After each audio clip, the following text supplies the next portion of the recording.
Does the term bad boy for life still ring true for Sean Combs, aka Diddy? Is he feeling remorseful for his past actions that have him still facing a years-long prison sentence, even though he's been found not guilty on the more serious charges he once faced? Great questions, right?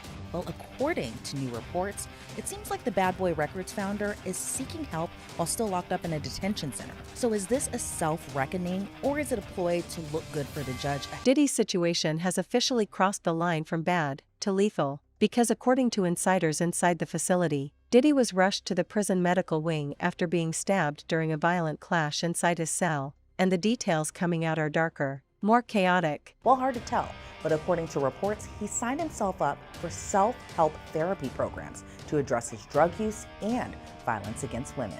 By this point, we all know Sean Combs was found not guilty of RICO conspiracy and sex trafficking his former girlfriends Cassie and the woman known in his trial as Jane. I saw and heard both these women testify myself, and let's just say some of their testimony, I don't know if I'll be able to get it out of my brain.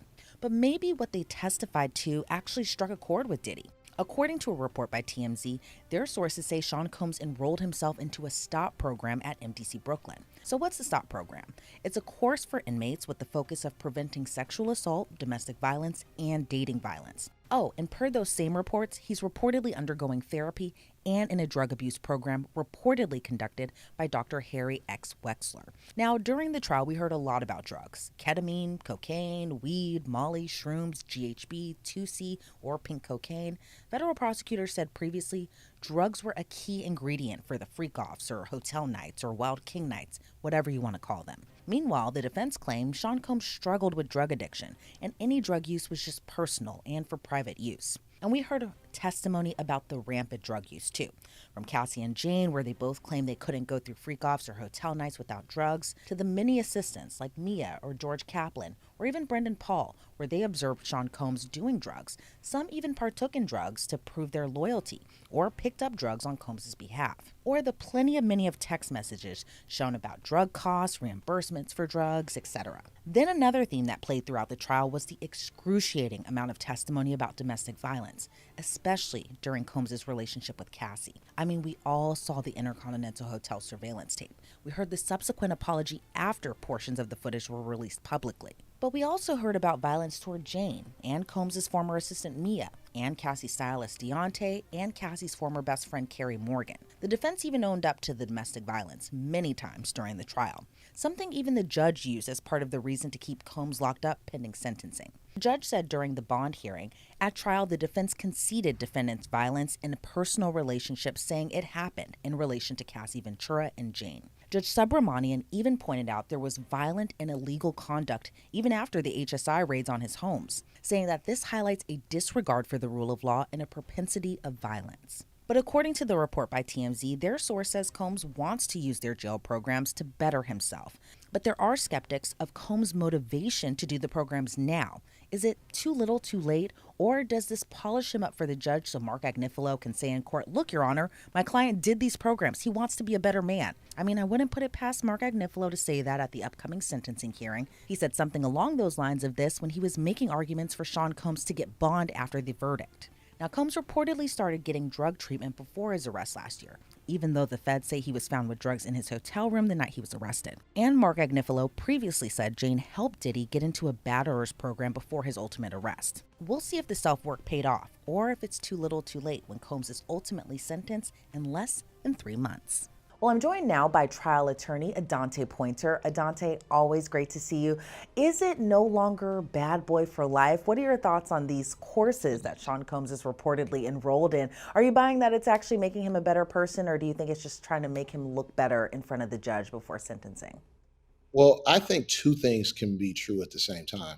One is, yes, those courses are designed, they're instituted, they give inmates, if you will, access to those courses, because the belief is those courses will help, a person's behavior and curb them from doing things that would find them in front of a judge. I also could see that serving a dual purpose. Second purpose being it makes you look much better in. And more disturbing than anything we've heard so far, this wasn't a random scuffle. This wasn't some hallway argument gone wrong. This was personal, and it happened inside his own cell, the one place he thought he had even a scrap of control left. And now, That illusion has been ripped away. Sources say the incident erupted out of nowhere. Guards heard yelling, banging, and then a loud crash. By the time they reached the cell, the scene was chaos, overturned furniture, blood on the floor, and Diddy clutching his side while another inmate was restrained. And the most chilling part? Insiders say the weapon was homemade, a sharpened piece of metal smuggled and hidden for weeks. This wasn't impulsive. This was planned.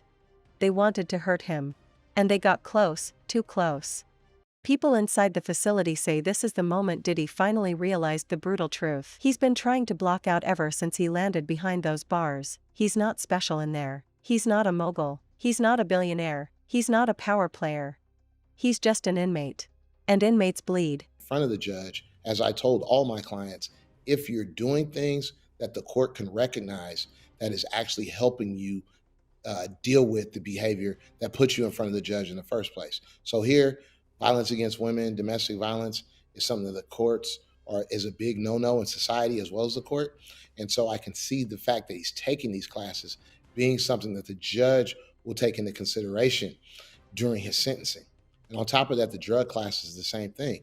Because I believe, if I was Diddy's attorney and given the way the evidence came in, I'd certainly be like, look, these things happen during dark times where I was in a drug, induced haze to where I was doing and acting in ways that I am ashamed about now. But during that time, it was because drug, sex addiction, and things like that I'm now addressing. Well, you actually kind of sound like Diddy's defense attorney, Mark Agnifilo, because he literally made essentially the exact same argument, especially during the bond hearing. But I'm curious to know, obviously there are skeptics of this where they think it's strictly just to look good, it's just for good press, all of that stuff. Yeah. But in your opinion, do you think that these courses are just too little too late? I mean, the defense was saying that he was trying to get help before, he was trying to get help to address his drug use previously, that Jane was helping him get into a batterers program. But do you think it's too little too late? Well, it's too little too late for his victims, okay? But it's not too little too late for the rest of the people he's going to encounter while he continues to live out the rest of his life. And so you can't slam the door on redemption. You can't slam the door on someone trying to address destructive behavior. So I think, he does get some kudos for enrolling in the program and for the efforts he made prior to finding himself in federal court facing all of those charges. So I think it does go to his credit, but you're right. Critics and skeptics, sometimes they'll just never be satisfied. And for, well-founded reasons. When you have someone who has a documented history such as him and you see the videos and you hear the testimony, his problem goes deeper than a 30-day, program. Not that these programs are 30 days, but just to say it's going to take long-term and commitment to the long-term results in order for us to really have confidence that he's not going to engage in such disturbing behavior. And it's interesting too, because I think the public reaction to this verdict was really kind of split down the middle. I was really thinking it was going to be one way. I was at the courthouse. It was a completely different kind of beast and animal that was going on after the verdict happened. There were people with the baby oil. It was a crazy day after the verdict happened. But I know some analysts were kind of comparing it to the O.J. Simpson verdict, but it seemed like the reaction was really kind of split down the middle. A lot of people upset with the jury's decision, but then there were a lot surprisingly celebrating the verdict. What are your thoughts? Well, my entire time looking at the case, the charges, and listening, to the evidence as it came in during trial, I thought that depending upon how a person, be it a juror, be it the public, comes into the trial believing how someone who's a victim should act and how they believe relationships can evolve or devolve and fall apart is the lens that they would then make their verdict. Why I say that is because if you think a person who's battered, someone who's been a victim, someone who's been assaulted in the ways that were described, most people have an idea as Witnesses say when guards pulled him out, he was shaking, pale, clutching himself while blood soaked through the towel they wrapped around him. He wasn't shouting. He wasn't acting tough. He looked stunned, like the reality of prison life just hit him with full force. They rushed him to the medical unit immediately. Emergency treatment. Multiple officers guarding the doors. The entire facility going on temporary lockdown. And behind all the official statements about procedures and safety protocols, everyone knows the truth. Diddy is now officially a target. The attack came fast, silent at first, the kind of coordinated move that only happens when people inside have been watching, waiting, studying his schedule, his movements, the weak points in his routine. The cell door slammed behind the assailant, that heavy metal thud echoing like a countdown starting, and in those seconds, the mogul tried to stand tall, tried to summon whatever aura he used to carry with him outside these walls, but that aura had no weight here. The attacker didn't hesitate. How they will respond and act towards that, or their expectation if it happened to their loved one, how they'd expect their loved one to act. And in those situations, you don't expect someone to be tweeting, you don't expect somebody to be sending texts telling their abuser that they love them or that they want more of what took place. However, there are other people who see it from maybe more so the lens of a victim or someone who's been abused, who would say, you know what, that's not so beyond the pale of reason, because the abuse has been so entrenched in this person's mind that they then fall in love with their abuser. And so that's not something that they would, look askance upon or look down upon. So, one of the things about being in trial that I always remind my clients, is that despite all the rules that the judge gives people, no one leaves their life experience or their opinions at the courthouse door. It all makes its way into the courtroom and ultimately into the jury room. And that's why you can see such people who are on one side, like celebrating Diddy being acquitted on the much more serious charges, and other people who are like, how did this happen? I am upset. I feel like victims did not get justice today. Right, exactly. And emotions did run really high, especially when the verdict came down, because I think I myself was pretty surprised at some of the jury's decisions in relation to some of the charges where they found him not guilty. But, obviously they made their decision. They listened to the evidence. They saw all the exhibits and they made the decision that they did. And say come sentencing that Sean Combs is sentenced to maybe a couple years behind bars in prison. But do you think even after this trial, after everything that we've learned, after the many civil lawsuits that were also filed, do you think that there's any type of way that Sean Combs can have a comeback at this point? Well, I think there's certainly a comeback that could be crafted and created in which we as the public may see.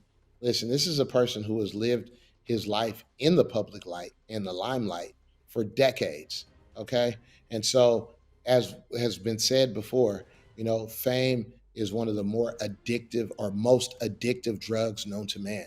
And so he was a very famous, and now some might say infamous person. The idea that he allows the narrative to end with the way in which the evidence came in and this kind of mixed bag verdict does not is not what's the word I'm looking for? If I don't see Diddy allowing the last chapter of his book to be written with this trial, instead, the person that he's held himself out to be and who we now understand him to be is someone who is going to say, look, this was a dark chapter in my life, but now I'm going to show you the phoenix rising from the ashes.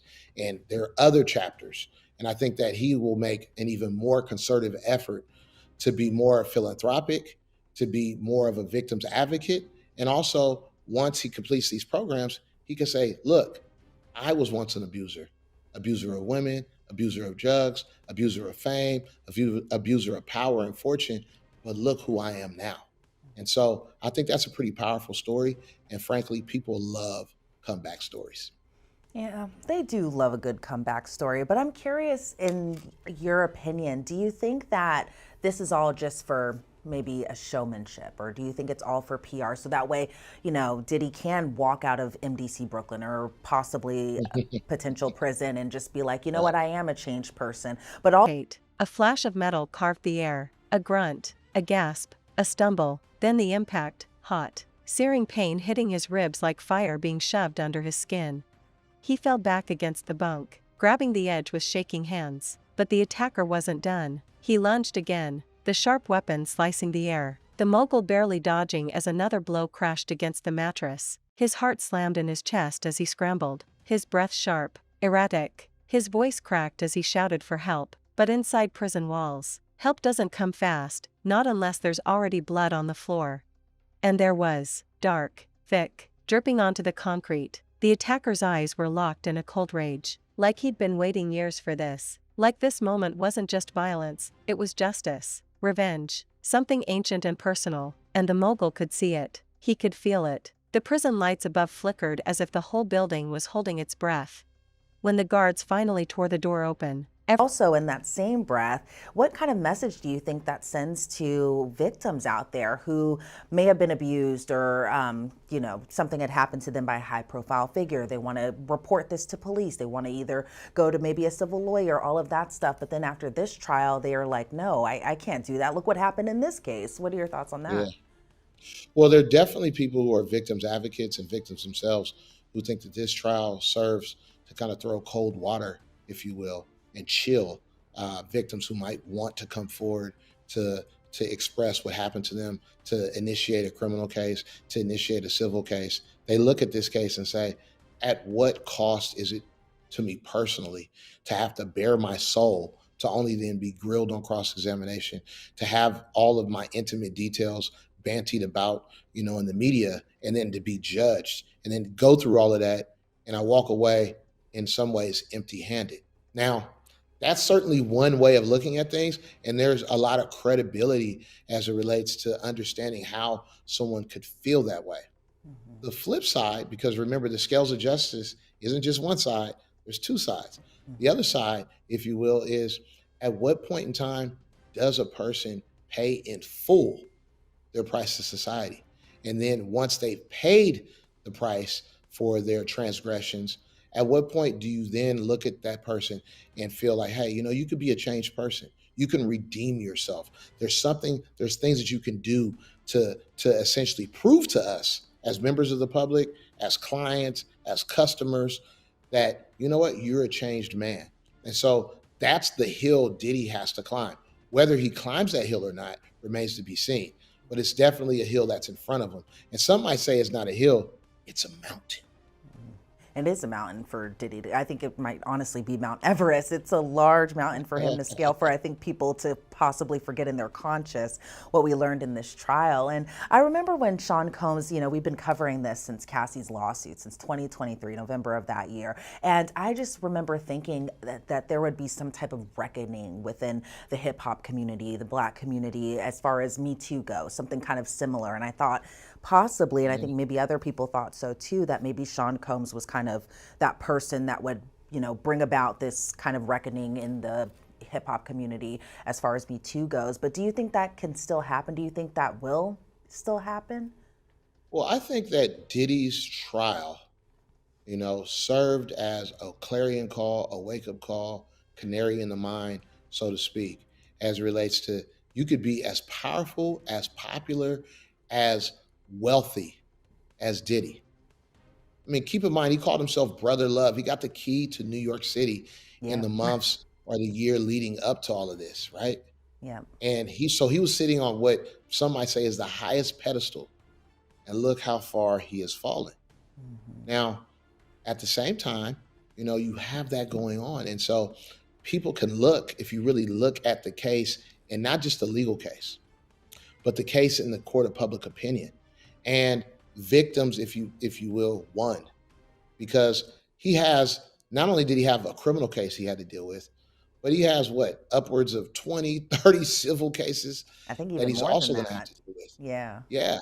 And each one of those cases, even if it's not proved by the victim that it happened, he is still going to have to pay hundreds of thousands of dollars in attorney fees for each and every single case, and maybe millions for the more serious and those that get further. everything exploded. They yelled commands that no one listened to, bodies clashing, metal dragging, boots slamming the floor. The mogul collapsed forward, clutching his side, blood sliding between his fingers as they dragged him out. His breathing was ragged, his face pale, his eyes wide with the shock of a man who had just realized he wasn't untouchable anymore. The guards shouted for medics while inmates pressed against their cell doors, watching, whispering, feeding the fire of rumors that were already morphing into legends.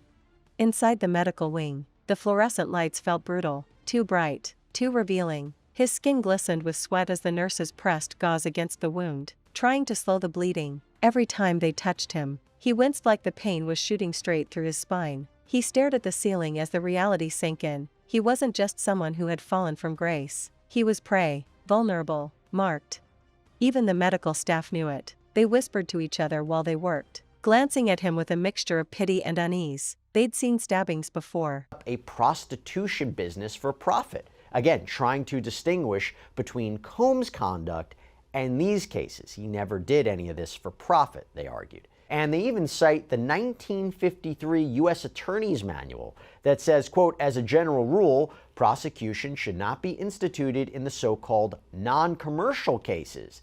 And they claim the Department of Justice manual today, quote, makes clear that the prosecution of customers involved in an 18 U.S.C. 2421 offense, like Mr. Combs here, is now limited to prosecuting those who engage in commercial sex with victims of sex trafficking, in addition to those who otherwise perpetrate or facilitate human trafficking offenses. And in the absence of any sex trafficking charge, however, it is clear that the Standalone Mann Act counts never would have been prosecuted. That seems true. I think you ask any legal expert, they will say if all the government had against Sean Combs was the transportation to engage in prostitution charges, just the prostitution charges, they probably wouldn't have gone after him. They coupled it with racketeering and they coupled it with sex trafficking. I agree with that. I don't think that they would have gone after him just for that. Anyway, the defense highlights how modern day prosecutions of Johns is really when you're talking about exploiting vulnerable foreigners who don't speak English well, which again is not the case here. And they highlight how the only potentially comparable case in New York is where you had a retired police officer and a former judge who apparently hired women to have sex with a male fraternal group called the Jesters. But Combs' attorneys say, while there was no profit there, there's no profit here, there was sex trafficking of those prostitutes. That's what's different. Again, Combs was acquitted of sex trafficking in this case.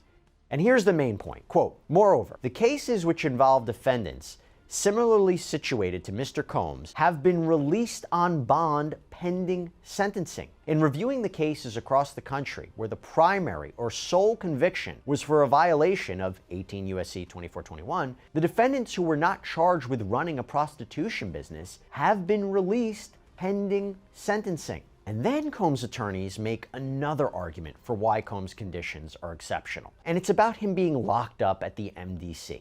They say that a district court judge in the Southern District in another case basically said how bad the MDC is. As Judge Furman noted, the state of affairs at MDC is unacceptable.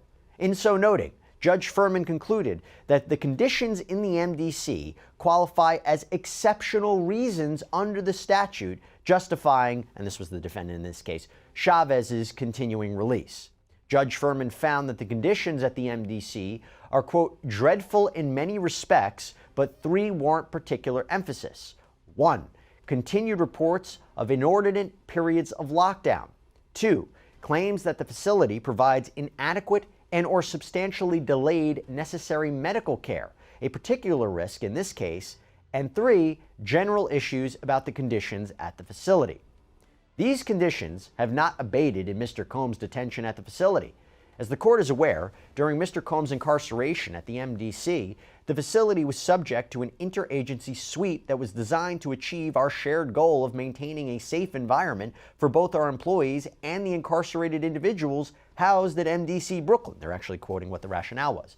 In other words, there is a significant issue at the MDC related to the safety of employees and incarcerated individuals that require outside law enforcement action from multiple agencies to address. Importantly, MDC as a jail, countless ones, but this was different. This was the highest profile inmate the facility had held in years, maybe ever, and now he was lying there shaking, muttering under his breath, trying to process the fact that someone had come inches from ending him. Meanwhile, the prison erupted. Inmates traded stories, each version more extreme than the last. Some said he provoked it. Some said he owed someone. Others said the attacker was trying to earn stripes. But the most chilling rumor the one that spread through the block like wildfire, was that the attack had been ordered. That someone outside, someone with grudges, someone with reach, had found a way to send a message through steel bars and concrete walls. Back in the medical wing, he kept asking the same question over and over through clenched teeth. Is he still out there? His voice trembled every time, and the guards didn't answer. They couldn't promise anything. They couldn't offer safety. They could only stand there, hands on their belts, watching him unravel. And unravel he did. The moment the guards has a significant law enforcement presence within its walls 24 hours per day that are equipped with investigatory and often unregulated authority. Thus, the requirement of outside law enforcement agencies to ensure safety within the MDC is an admission that serious violence, mayhem, and chaos is occurring within the MDC that requires more than a Band-Aid raid, but rather surgery. Indeed, we are aware of ongoing threats of violence and actual violence in the facility such that Mr. Combs' safety is constantly at risk. And they go on to argue, though Mr. Combs has been a model inmate for his nearly year-long period of confinement, the violent conditions are still very much a concern for Mr. Combs and is an unnecessary confinement risk given the clear precedent of multiple similarly situated Mann Act convictions where defendants were released on conditions. Now, the government, by the way, would probably disagree with that statement of him being a model inmate. Remember when they accused Combs of trying to arrange three-way phone calls and buying the use of other inmates' phone privileges to try to make sure the government wasn't listening in, that he was having these private conversations, that he was allegedly trying to contact witnesses in the case, that he allegedly orchestrated a birthday campaign to help his public image while he was locked up. So if we hear a government response, I'm sure they're going to say something about that. Then the defense highlights he's not a risk of flight, he's not a danger to the community, which, by the way, I think are real key points here. But they seem to echo a lot of the same arguments that they have already stated to the court. And remember, they haven't been successful in the past. That he voluntarily came to New York last year to surrender himself to authorities, that he gave up his passport to his attorneys 6 months before his arrest, paid off his mortgage on his Miami home so it was free and clear for him to stay at while out on bond. He was just acquitted of the most serious charges that he was facing, which, by the way, carried decades, if not life in prison. That he's not a risk of flight. That's the basic argument. Now, when it comes to the danger argument, that is key. Why? Judge Subramanian had said after the verdict that the reason he was denying bail was because of Combs' violence, that his own attorneys admitted he was violent during the course of the trial. Well, here is what Combs' defense attorneys argue about that. Quote, the court noted that the defense admitted a history of domestic violence as to Miss Ventura and that he struck Jane twice in June 2024. However, we strenuously object that Mr. Combs poses a danger to the community, aside from a single instance on June 18, 2024, where Mr. Combs was provoked by Jane through her own acts of violence. There was no evidence of any acts of violence in the last 7 years. Indeed, the jury notably rejected the government's argument that the June 2024 incident constituted coercion when it acquitted Mr. Combs of the sex trafficking charge. Also, prior to his arrest in this case, Mr. Combs enrolled in a domestic violence program in which he participated until he was arrested and incarcerated in connection with this case. If released on conditions, Sean Combs will not be violent to anyone. As we said in court, this jury gave him his life back, and he will not squander his second chance at life, nor would he do anything to further jeopardize his 7 children not having a father and 4 of his children not having a parent at all. The court can fashion any set of conditions, and Mr. Combs will abide by any condition to make the court comfortable that Mr. Combs will not be violent toward any person.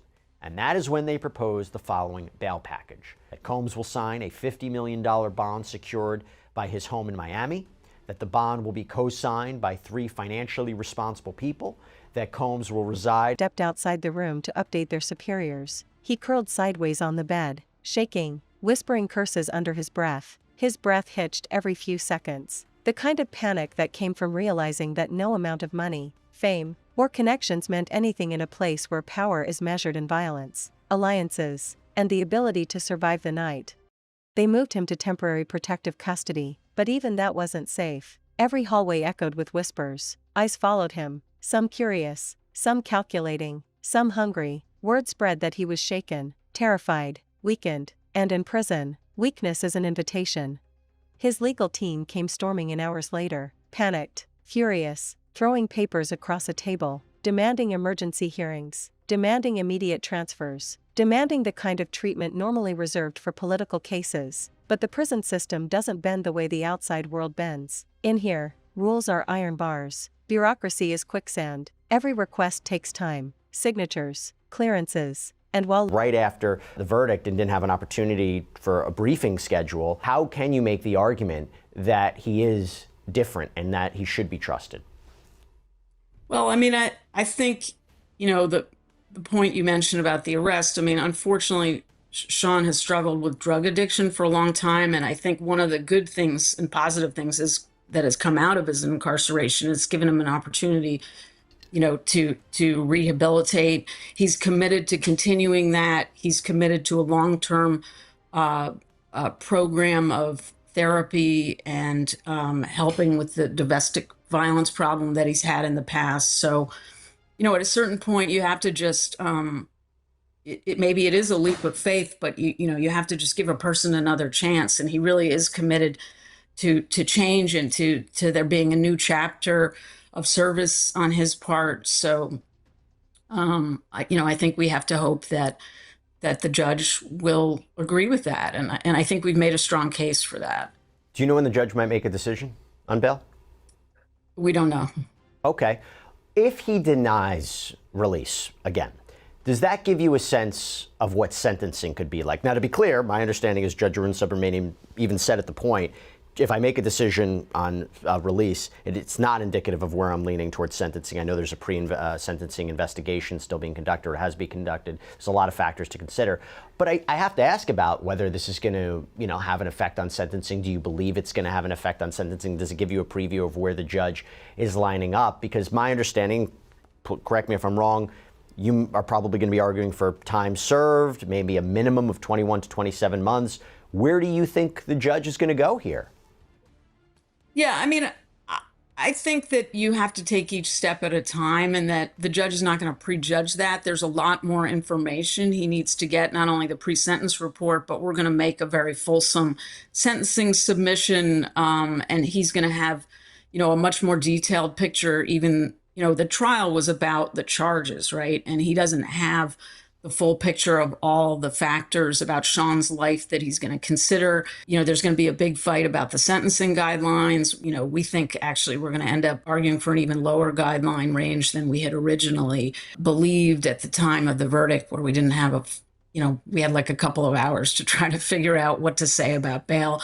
So, I hope the judge will grant bail, but I feel confident that even if he doesn't, it doesn't necessarily mean he's not going to sentence Sean to time served. He's going to take everything into account when he gets all the submissions. And, I've got a lot of confidence that the judge is going to be fair and not prejudge the situation. And you also have this motion for judgment of acquittal, that the Mann Act convictions should be tossed out, Combs be granted at a minimum a new trial.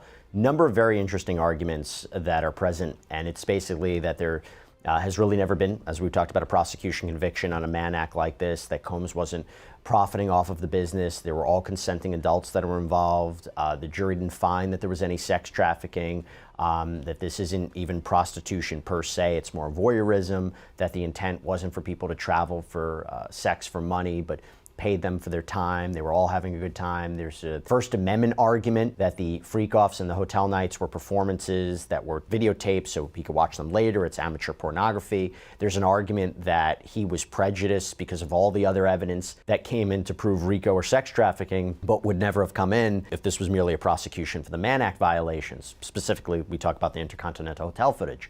But couldn't the counter argument be, if you look at the text messages and voice notes, lawyers argue, inmates act. People inside the walls don't care about his music, his empire, his fame, or his money. Some resent it, some envy it, some want to make a name for themselves. And when you're Diddy, especially this version of Diddy, the one buried under every scandal imaginable, you're the biggest trophy in the building. This stabbing wasn't an accident. It was a message. And that message is simple: you're not safe here. Insiders say his legal team is going ballistic right now. They're filing urgent complaints, demanding protective custody, arguing that Diddy's life is in legitimate danger. But even that comes with a price, because if he gets moved to isolation, he'll be locked away 23 hours a day, Alone. In a tiny cement box. Is that safer? Maybe. Is it hell? Absolutely. And Diddy knows it. That's why people say he's spiraling, because every option in front of him is terrifying. Stay in general population? He might get attacked again. Go into isolation? He might lose his mind. This stabbing is more than an incident, it's a turning point. A violent reminder that the world he built, the power he flexed, the influence he enjoyed, none of it matters now. Inside those walls, survival comes before everything. And right now, Diddy is struggling to survive. The medical wing is treating him, but insiders say he's emotionally wrecked. The fear is real, the vulnerability is real, the sense of falling with no control is real. And once he's medically cleared, he has to go right back into the same system that nearly killed him. This story isn't just unfolding, it's accelerating. And if this is what's happening now, the next chapter could be even darker.